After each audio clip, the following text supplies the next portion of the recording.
इस वक्त कराची का सबसे बड़ा मसला बिजली की एलानिया और गैर एलानिया लोड शेडिंग है। इस हवाले से नेपरा ने कराची में आज अवामी अदालत का इनेकाद किया, जिसमें मुख्तलिफ सियासी जमातों के रहनुमा, ताजिर बिरादरी और अवाम की बहुत बड़ी तादाद शिरकत हुई। ताजिर बिरादरी में जनाब सिराज कासम तेली, जावेद बलवानी, पीपल्स पार्टी के कमाल असफर, जमात इस्लामी के हाफिज़ नईमुर्रहमान, मुत्तहिदा कौमी मूवमेंट के ख्वाजा इज़हार व दीगर शरीक थे। इस मौके पर शदीद बदनज़मी देखने में अवाम की बड़ी तादाद वी वांट जस्टिस के नारे लगा रही थी। चेयरमैन नेपरा ने कहा कि इस तरह समाअत मुमकिन नहीं है, क्योंकि हमें तकनीकी मसाइल भी देखने पड़ते हैं। शदीद बदनज़मी के बायस चेयरमैन नेपरा ने समाअत मुलतवी करते हुए कहा कि अवामी अदालत की आइंदा समाअत इस्लामाबाद में की जाएगी, क्योंकि इस माहौल में समाअत मुमकिन नहीं है।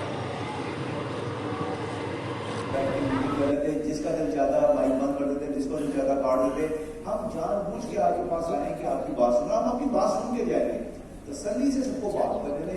कोई देखिए, जब आप लोग बात कर रहे थे, कई बार मैंने उनको किसी को इंटरप्ट नहीं करने दिया।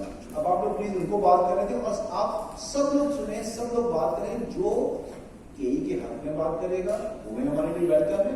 जो आज हम एपीएम जो हमने बुलाई है उसके हक में बात करना चाहेगा, उसके भी हम वेलकम करेंगे। हमने हमारी प्रोसीडिंग्स चलेंगी, अगर यहाँ पे हल्ला गुल्ला भी होगा तब भी हमारी जो एक लीगल रिक्वायरमेंट है वो हमने पूरी कर दी। हम घर जाके बैठ के आराम से डिसीजन अपने ऑफिस जाके कर लेंगे, लेकिन हम वाकई जेन्युइनली आपको सुनना चाहते हो। प्लीज मौका दें जी। आज की कार्रवाई के बारे में थोड़ा सा आप ब्रीफ करें।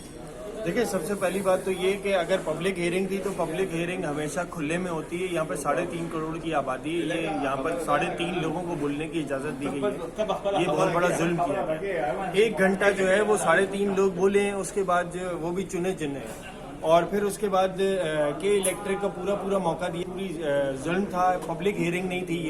ये चंद 3.5 लोगों की हियरिंग थी, जिसको हम मुस्तरद करते हैं। और हम तो ये कहते हैं कि यहाँ तक कि इलेक्ट्रिक तो अभी उस चीज़ का भी जवाब नहीं दे पाया जो नेपरा की पिछले साल की रिपोर्ट थी, जबकि नेपरा ने खुद उस रिपोर्ट के अंदर कहा कि मोनोपोली को ख़त्म करना बहुत ज़्यादा ज़रूरी है, क्योंकि कराची एक मेगा सिटी है। तो जब अपनी रिपोर्ट वो खुद कह रहे हैं अपनी रिपोर्ट में, और जुडिशल राइट भी इनके पास मौजूद हैं, और उसके बाद ये पब्लिक हियरिंग में आके इन लोगों ने लोगों की तकलीफ और दर्द को भी देख लिया है। और चेयरमैन साहब बीच में उठ के जाने का मकसद उनका सिर्फ और सिर्फ इतना सही था कि उन्होंने कराची को नज़रअंदाज किया है, और हम इसको सख्त मजम्मत करते हैं। इससे ज़्यादा जुल्म और कराची के साथ नहीं होगा कि कराची यहाँ पे पिस रहा है, कराची यहाँ पे लुट रहा है, कराची के यहाँ पे खून बहाया जा रहा है, मगर फिर भी कराची को इंसाफ नहीं मिल रहा, और जो भी आ रहा है वो सिर्फ और सिर्फ एंटरटेनमेंट करके यहाँ से जा रहा है। इन्हीं की बातों से 2-3 बातें करना चाहता हूँ। एक, इन्होंने कहा कि हमने 6% के ऊपर हम थे लोड शेडिंग पे, और हमने 75% से ज्यादा एरिया को लोड शेड फ्री कर दिया है। मैं आपको बताऊं कि जिन एरियाज को उन्होंने लोड शेडिंग फ्री कर दिया है, मैं उनकी बात ही नहीं करना बेचारों की, जिनके पास 9 घंटे, 7.5 घंटे, 6 घंटे, 3 घंटे की लाइट है। उसमें से भी कुछ चीजें एक्सक्लूसिव है, और एक्सक्लूसिव क्या है? गर्मी है। मैं आपको चैलेंज करता हूँ, आप किसी से भी पूछ लें, आप खुद जाके मॉनिटरिंग करें, आपके इंस्पेक्टर देख चुके हैं। 34 से 35 डिग्री सेंटीग्रेड जब पारा आता है तो इन तमाम एरियाज में जिनको ये कहते हैं लोड शेडिंग फ्री है, लोड शेडिंग होना शुरू हो जाती है। कभी ये मैसेज भेजते हैं और कभी बगैर मैसेज के लिए बंद कर देते हैं। ये मैं बिल्कुल जो है वो ऐसी बात कर रहा हूँ जो पूरे कराची में आप जाके मालूम कर सकते हैं। सारी बारिशें जैसी नहीं होंगी, यकीन करें बारिश का पहला कतरा गिरने पर ये बंद कर देते हैं। ठीक है, उसमें कौन सी सेफ्टी का मसला है? उसमें सेफ्टी का मसला आप कहते हैं कि हमारे कमरे हैं जिसमें आपने प्रॉपर अर्थिंग नहीं की हुई है। जब अर्थिंग के लिए आपको फोर्स किया कोर्ट ने और नेपरा ने, तो आपने जो है वो 3-3, 4-4 कमरों को एक साथ जो है वो मैं इसकी टेक्निकल उसमें नहीं जाना चाहता, ये आपको मालूम है। तीसरी बात आ रही है ह्यूमिडिटी। ह्यूमिडिटी का एक सर्टेन लेवल आता है। कराची, जाहिर है कराची के लिए आप काम कर रहे हैं ना, कराची में तो ह्यूमिडिटी बड़ी भी होती है। जब ह्यूमिडिटी का एक सर्टेन लेवल आता है, उसके अंदर भी लोड शेडिंग उन एरियाज में भी शुरू हो जाती है। चौथी चीज है, जब ये कुछ भी नहीं होता था तो ये मैसेज भेजते हैं कि मेंटेनेंस शटडाउन कर रहे हैं। 5वीं चीज सर्दियां। मुझे आप बताएं, सर्दियों में जो लोड है वो तो खैर आधा तो नहीं होता, तो जितने % हो जाता है इनके मुताबिक। उन सर्दियों के अंदर लोड शेडिंग क्यों होती? इसलिए कि कहते हैं कि हमारे पास गैस का प्रेशर नहीं है। गैस का प्रेशर नहीं होगा तो ऑयल पे प्लांट नहीं चलाएंगे। हालांकि आपके पास लोड नहीं होता, आप ऑयल पे प्लांट चलाइए। आपको एनटीडीसी से 800-900 मेगावाट मिल रहा है, आपके ऑयल के प्लांट मौजूद है, लेकिन आप सिर्फ गैस के प्रेशर की वजह से सर्दियों में भी बंद कर देते हैं। तो आप मुझे बताएं कि साल के कौन कितने दिन ऐसे हैं जिसमें आप लोड शेड फ्री करते हैं कराची के उन एरियाज को जिनके बारे में आप कह रहे हैं कि आप कर चुके हैं? मैं उनकी बात ही नहीं कर रहा जो बेचारे जब लोड शेडिंग का सिलसिला शुरू होता है तो 9 घंटे वाले की 12 घंटे हो जाती है, 15 घंटे हो जाती है, और 3 उनकी जितनी बातें ये बताते हैं ना वही हमारा डेटा होता है। अभी तक आपको हमें कम से कम ये एक्सेस हासिल नहीं है, आपको पता नहीं है कि नहीं है, तो बता दीजिएगा कि ये बता सके कि सप्लाई कितनी है और डिमांड कितनी है। जो ये बताते हैं 3500 मेगावाट हम मान लेते हैं, जब ये बताते हैं 2300 मेगावाट हम मान लेते हैं। हमारे पास आज तक 15 साल की इन्वेस्टमेंट, जो उन्होंने इतनी बड़ी इन्वेस्टमेंट इनके बकौल की है, आज तक हमें वो सिस्टम नहीं दे सके जिसमें आप भी पता कर सकें कि इस वक्त हमारी डिमांड कराची की कितनी है और कितनी की सप्लाई है। तो ये खुद एक बहुत बड़ा फ्लॉ है।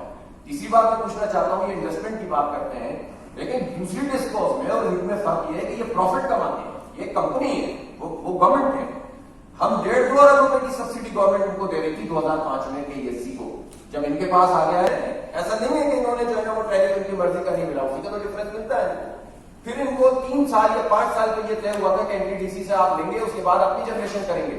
1300 मेगावाट में से नेपरा की रिपोर्ट्स के मुताबिक इन्होंने नेट 350 मेगावाट का इजाफा किया था 10 साल के अंदर। और अब जब भी इनसे बात करो, ये आगे की बात करते हैं, बिन कासिम 1 के 3 और 4 नंबर यूनिट के बारे में हमेशा इन्होंने हमें बताते रहे कई बरस तक कि इसको कोल पे शिफ्ट कर रहे हैं, कोल पर। उस वक्त ये बात उठाई गई कि खराब यूनिट्स को क्यों शिफ्ट कर रहे हैं, तो उन्होंने कहा नहीं हम कर देंगे। एक सुहानी सुबह हमको पता चला कि ये कोल वाले जो है अबेंडन कर दिए गए हैं और अब जो है एक नया 900 मेगावाट की बात ये करते हैं। और जब भी इनसे पूछा जाएगा तो 2 साल की बात है, 2 साल में ठीक हो जाएगा सर। अच्छा मेरा देखें, और ये किसी के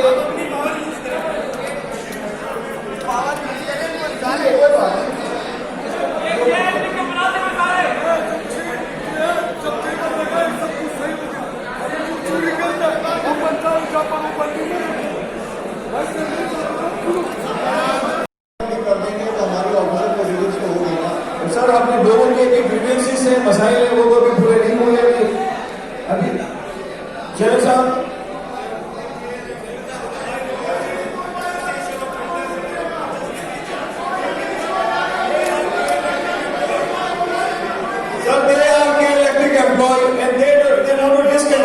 प्रोग्राम सर हमें मौका दिया जाए, हमारे मसाइल कराची के जो इशूज है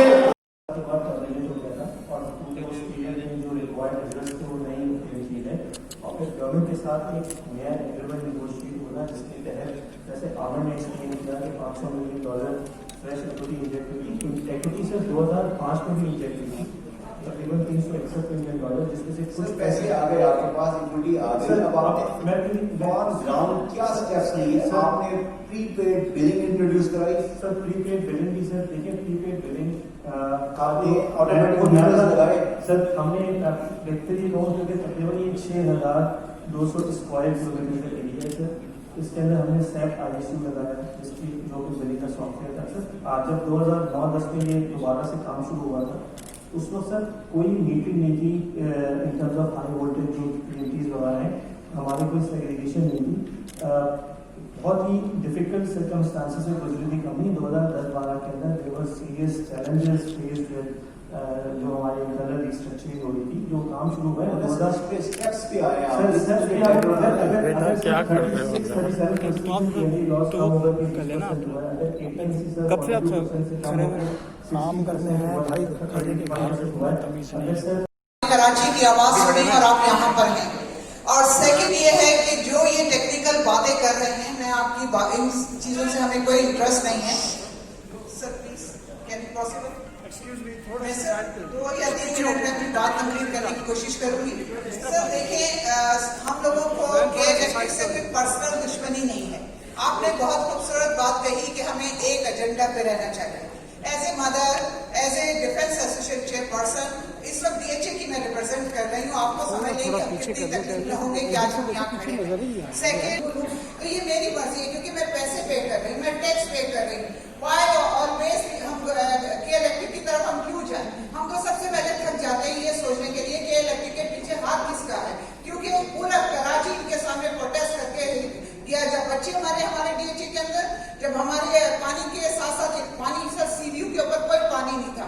3 दिन जो था, इसके बावजूद हमारे पास KESC की कोई गाड़ी नहीं, कोई सर्विस नहीं अटेंड कर रहे थे। उस पर मैंने पैसे देकर इनको गाड़ी पे लेकर आई। मोहम्मद साहब ने मुझे फोन पे धमकी दी, बीबी इसको छोड़ोगी, वरना मैं तुम्हारी कल भी के इलेक्ट्रिक की जो लाइट वो है केबल्स बंद करूंगा। तो ये मौलाना साहब साहब का रवैया सर, ये खवातीन के साथ मिसबिहेव करते हैं, पब्लिकली भी अब फोन पे हरासमेंट करते हैं कि अगर तुमने ये किया तो मैं तुम्हारे साथ ये करूंगा। हमारा एरिया हर वक्त जो है वो अब इन्होंने वही किया हुआ, सीवीयू के ऊपर 2 फेसेस इन्होंने बंद किए हैं बिकॉज ये हमें पनिश देना चाहते हैं। सेकेंड, आप हमें बताएं सर, सारे डीएचए के अंदर सब तो मनी रखने वाले लोग, कमीना डॉलर रखने वाले लोग नहीं है, वहाँ पे सफेद पोश भी रहते हैं, रिटायर्ड लोग भी रहते हैं। इनके आप बिल देख रहे हैं, इनके किसी का भी एक एसी भी चलता होगा ना तो 70-80 हज़ार रुपए से कम नहीं आता। आपके पास जॉब्स नहीं है, आपके पास तनख्वाहें नहीं है, आप कहाँ से बिजली का बिल अदा करेंगे? आपका पॉइंट आ गया, हमने केई को भी सुन लिया है।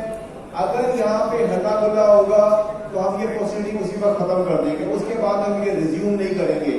आपने अगर सुकून से बात करनी है और सुकून से, मेरी बात सुनिए, सब लोग खामोश हो गए, सुकून से अपनी बात करनी है तो हम यहाँ 4 बजे तक बैठेंगे।